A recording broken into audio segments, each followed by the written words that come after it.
Colossians 3 is telling believers how they should put away their old life and pick up the new life in Christ. The first thing he tells us is that we are to be heaven focused. So our mind is to be on the reality of heaven and what heaven promises us, to not focus on, our accomplishments in this world or what will satisfy us in this world.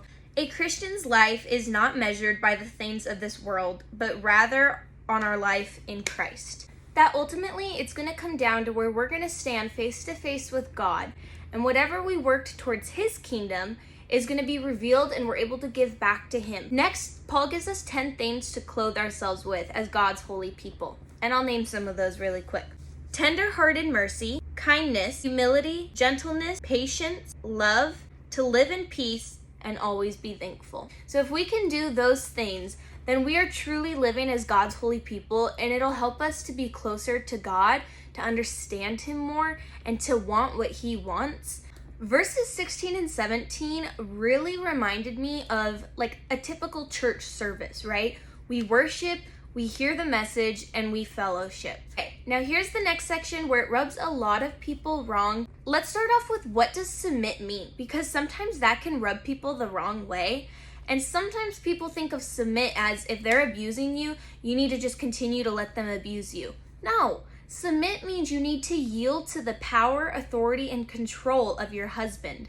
Not letting him abuse you, but if he's going to make a decision, you follow under that. And even if it's not something you agree with, that's when submission counts the most.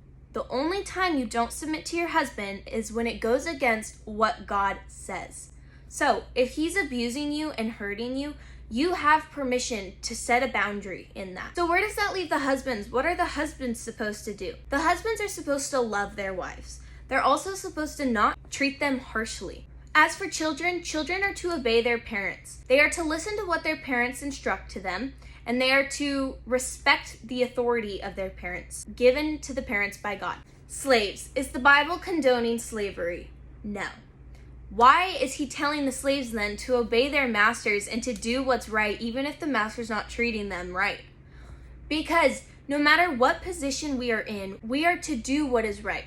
We are to live by God's way, which goes against the ways of this world. So when slaves are being treated wrongly, they are to still do what is right. But God is saying, if you believe in me, you're going to follow my ways, and you're going to do what is right, even in the hard position, even when it's unjust. But if you do what is right, in the end, it will benefit you. And God will judge them according to their deeds.